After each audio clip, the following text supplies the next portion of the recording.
4 छात्रों की मौत हुई है और मैं ये मानती हूँ कि ये मौत नहीं है, हत्या है। सुश्री स्वाति मालीवाल।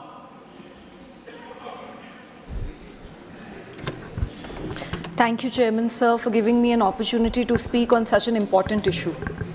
सर, पिछले 7 दिनों में दिल्ली देश की राजधानी में यूपीएससी की तैयारी करते हुए कई छात्रों की मौत हुई है। 4 छात्रों की मौत हुई है और मैं ये मानती हूँ कि ये मौत नहीं है, हत्या है।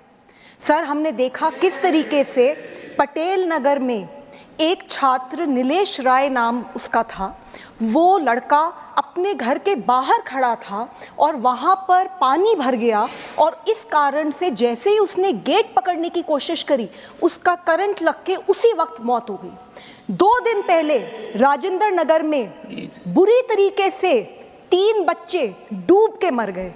वो सिर्फ अपनी लाइब्रेरी में, अपने कोचिंग सेंटर की लाइब्रेरी के बेसमेंट में बैठे थे, पढ़ाई करने की कोशिश कर रहे थे, सामने पानी भरा और वो पानी उनके कमरे के अंदर आ गया, बेसमेंट में आ गया और 2 मिनट में तीनों के तीनों डूब के मर गए। सर, मैं कल वहाँ गई थी और मैंने उन परिवारों से मिली, उन 2 लड़कियों के परिवारों से मिली जिनकी जान गई है। उनमें से एक लड़की सर श्रेया थी, 25 साल की थी, अंबेडकर नगर से सर यहाँ दिल्ली आई थी पढ़ने के लिए। उसके पिताजी किसान हैं, उन्होंने बहुत संघर्ष कर उसको दिल्ली भेजा था। उनका एक ही सपना था कि मेरी बेटी आईएएस अफसर बनेगी, मेरी बेटी इस देश का नाम रोशन करेगी। सर, हम देखते हैं कि किस तरीके से इस देश में ऐसी बहुत बेटियां हैं जिनको ये सहूलियत नहीं मिल पाती, जो अपने सपने नहीं पूरे कर पाती। ये किसान परिवार अपनी बेटी को इतनी दूर दिल्ली एक सपने के साथ भेजता है और वो सपना डूब गया।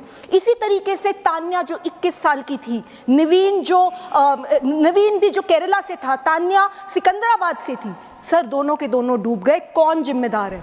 सर, आज दिल्ली देश की राजधानी में पूरे देश से, अलग अलग कोनों से, गरीब परिवारों से सर लोग आते हैं, बच्चे आते हैं यहाँ पर आईएएस ऑफिसर बनने का सपना देकर। सर, वो सिर्फ अपने लिए नहीं आते, वो एक ऐसा सपना लेकर आते हैं कि हम इस देश की गवर्नेंस में बदलाव लाएंगे, हम भ्रष्टाचार खत्म करेंगे, हम अपने गांव का, हम अपने शहर की स्थिति सुधारेंगे। और सर, इन बच्चों के साथ ऐसा होता है, किसी की कोई जवाबदेही नहीं है। सर, हम ये देखते हैं, मैंने कल जाके देखा राजेंद्र नगर में हर दूसरे घर में इस तरीके का सेंटर खुला हुआ है, इलीगल सेंटर्स खुले हुए हैं। तो इन इलीगल सेंटर्स को कैसे खोला जा रहा है? आप देखिए, अगर कोई भी अपना दिल्ली में कोई घर बनाता है, अगर घर में थोड़ा सा भी कंस्ट्रक्शन ज्यादा हो जाता है, तुरंत एमसीडी वाले आ जाते हैं, तुरंत वहां पे वो हल्ला करते हैं और इतना बड़ा इलीगल सेंटर पे सेंटर बने जा रहे हैं और किसी को पता ही नहीं चला।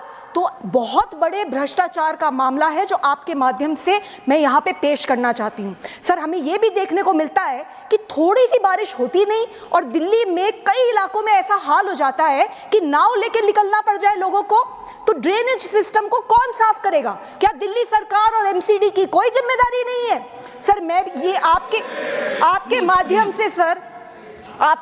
से सर मैं 3 डिमांड रखना चाहती हूँ। सर, सबसे पहले ये जो एफआईआर हुई है, इस एफआईआर में उन कोचिंग के सेंटर के जो लोग हैं उनको पकड़ लिया है पुलिस ने सर, लेकिन ये जो अधिकारी हैं और चुने हुए रिप्रेजेंटेटिव्स हैं, उनकी जिम्मेदारी कौन सेट करेगा? सर, आप देखिए, वहाँ पे मुझे बताया गया, बच्चों ने मुझे बताया कि किस तरीके से उन्होंने कंप्लेंट्स लिखी थी, पार्षद को लिखी थी, एमएलए को लिखी थी और कोई एक्शन नहीं हुआ।